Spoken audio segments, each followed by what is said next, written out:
Today at the Harder and Martyr Kitchen we are going to make a pie crust, the type Ma and her Ma used to make, the good flaky homemade kind, not one of them Pillsbury in the frozen food section ones. We're going to start with that, and then we get our crust done. We're going to make us a good old blackberry with some raspberries mixed through pie. So we're going to show you how to do this in a few easy steps. First, our pie crust. We have 1½ cups of all-purpose flour. We're going to put that in our bowl.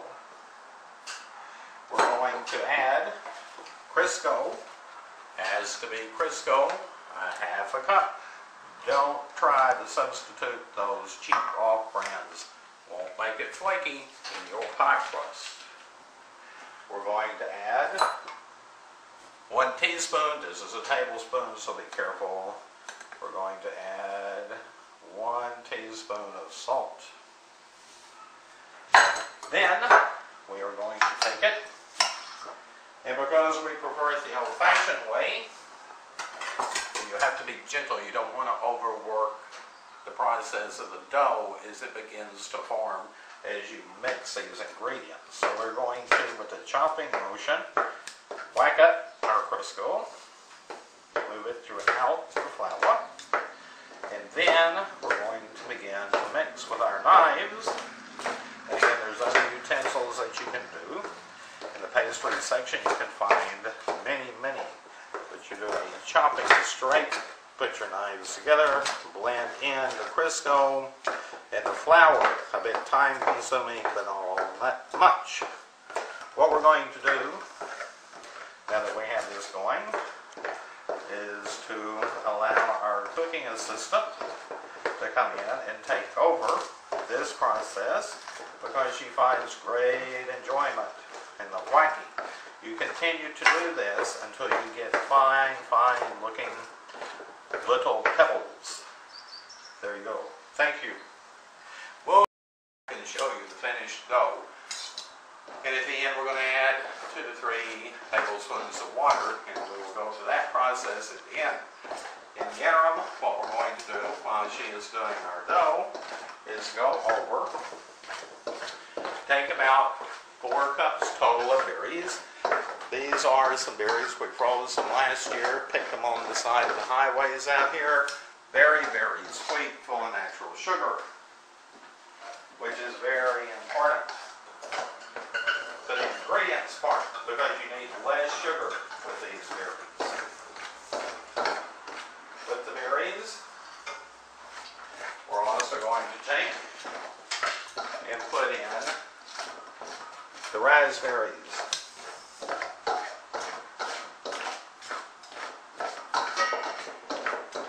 Normally we would heat our pan. In this scenario, we are not, until we get all the ingredients of our berries in.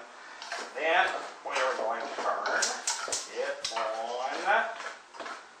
just a tad bit above low. We are going to find us a measuring cup and put us in just about 1/4 cup of water. Again, as these berries cook, the juice is going to be coming out of the berries in the water. We just want enough water to help the heating process. I'm going to take us a large spoon,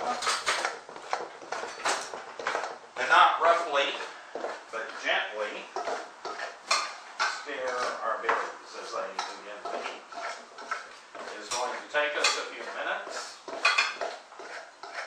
As you can tell, our assistant has the flour and the Crisco mixed to very fine levels. What we are going to do now with our pie crust is take anywhere from 3 to 4 spoons of cold water, and we have cold water in our glass. We're going to take that and gently sprinkle around.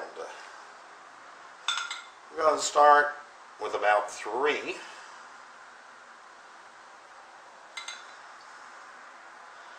And now I Again, because we do not want to overwork our flour and the Crisco, gently we're going to begin to put it together to form a ball.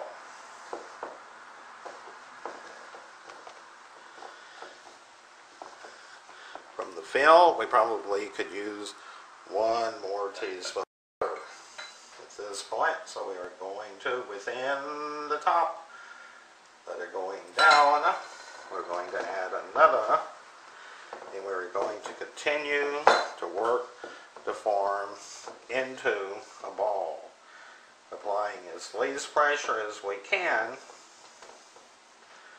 We're going to add one more teaspoon of water. Gently turn it over, working it in on the sides. Now we're going to form our dough into a ball. Find another, okay. Okay, again we've been away a few minutes. If you can see, our berries are cooking down now. The water we added, combined with the juice of the berries, is looking really to the point. We can add our ingredients. So what we're going to add is ground cinnamon,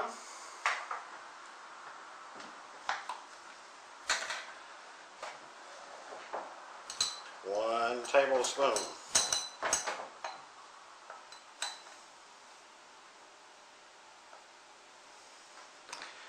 Then we're going to take our nutmeg and put in approximately, again this is a tablespoon, but we're going to approximate about 1 teaspoon of nutmeg. Then we're going to stir these into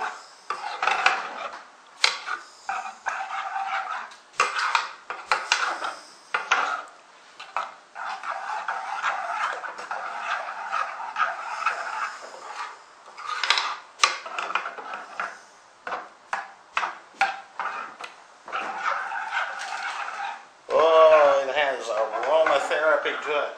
Very nice smell, very nice texture to our cobblers so far. Again, we want to take your time, get the ingredients in, make sure around the edges.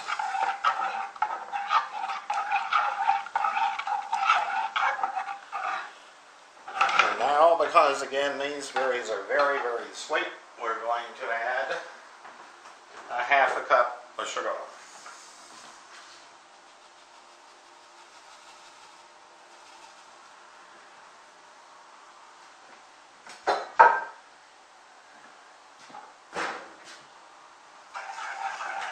And we're going to stir our sugar out.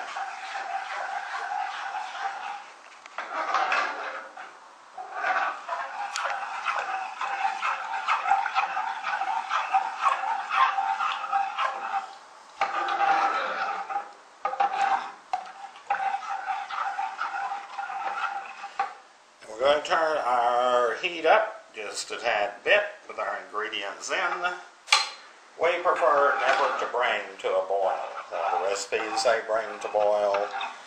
We don't bring to boil because we go at slow paces.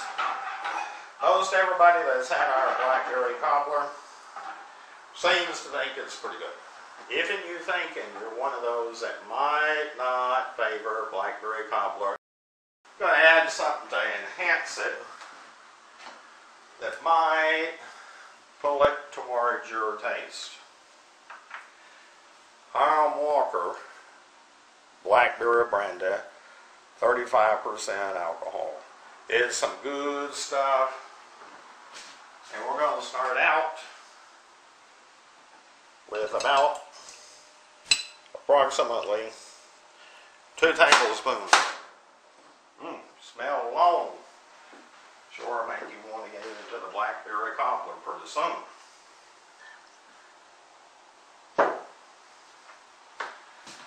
Alright, we're going to continue stirring this.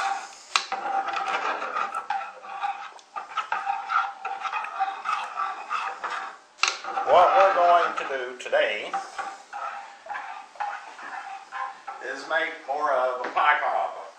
We are going to put a bottom layer of crust as you would in a pie, but we are going to use our cobbler filling, and then we're going to put our strips of dough across so that our pie cob turns out really, really good.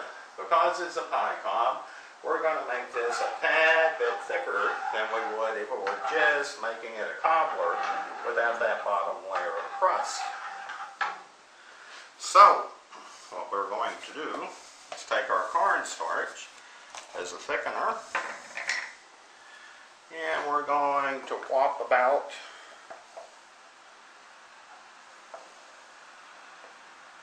3 heaping tablespoons in to start with. And again, because this is our thickener, we want to stir it in really good and have that blend in. We do this towards the end for no particular reason other than we want to get the heat up into the pan so that we can begin to see the thickening process getting on obtaining a boil. And it is looking pretty good so far. What we're going to do is break away for a few minutes, probably over that bottle of Blackberry Brandy, and then we'll be back in just a few seconds.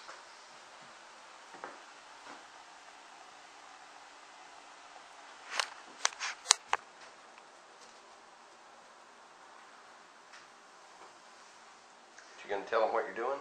Yeah, when you're getting ready. You? Okay, ready? Yep. What we're doing while we're waiting on this, we are going to go ahead and roll out our pie crust for the bottom. We've taken a little wax paper, put a little flour over the top. Now we're going to take about half of the dough that we made earlier and form it into a bowl. Try to roll it out as we go.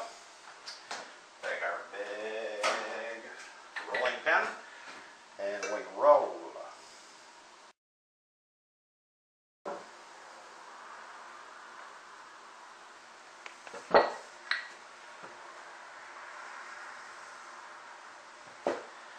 Want it to be about the width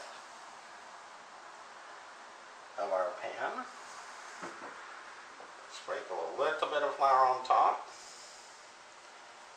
Keep the sticking to a minimum.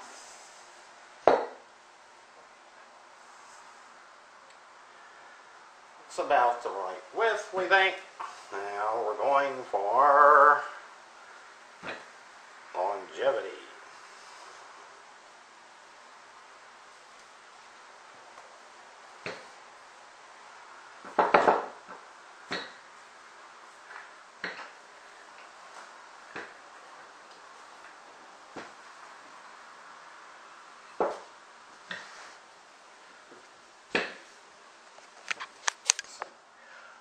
Alright, we've rolled out our pie dough and we place it into the pan. We're going to have to modify some sections with the dough, which is easy to do. We'll get the water, with a tad bit of flour in it, and fill in the areas where we may need some dough.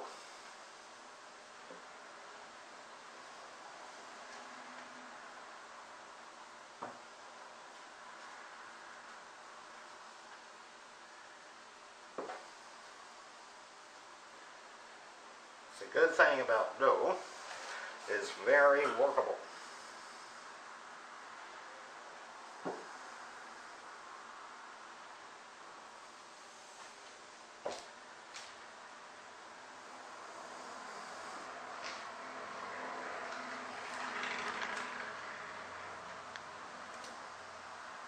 Yep.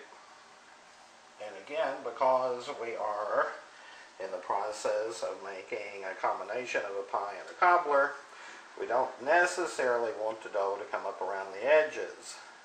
We have this in. We are going to put it in the oven, and we'll be back with you shortly.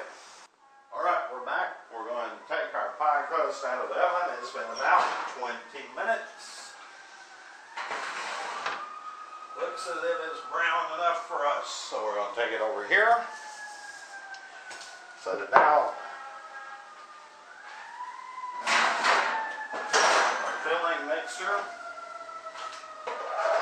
seems to be about ready to go in. We're going to take it, pour over our pie crust. And we are now going to take the dough that we rolled out for our top, cut in slices. We're going to gently place it on our cobbler. As we talked about earlier, making this kind of a combination of a pie and a cobbler because we like the dough. The reason that we don't particularly like putting our dough up higher, as we would with a cream pie or a meringue type pie, is the crust, when you're cooking it, will get sometimes a little more darker than we prefer. So actually, this is more like a big tart in some ways.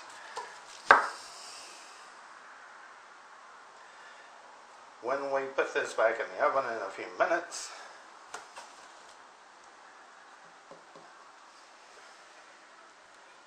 we will brown the strips that we're placing now, and they too will be golden brown.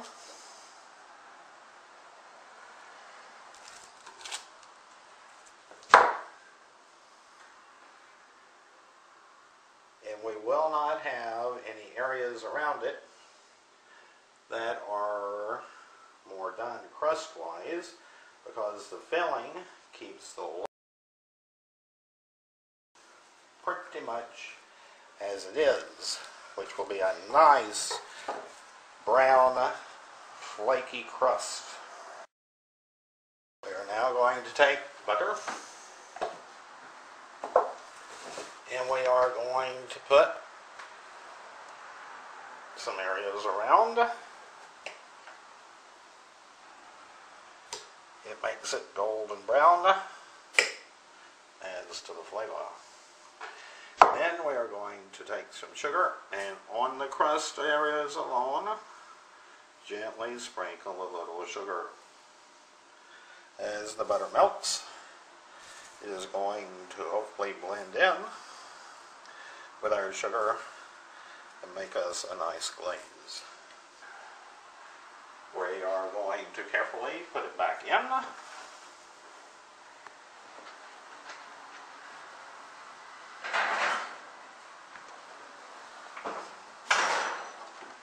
We're going to check back with you probably in about 20 minutes.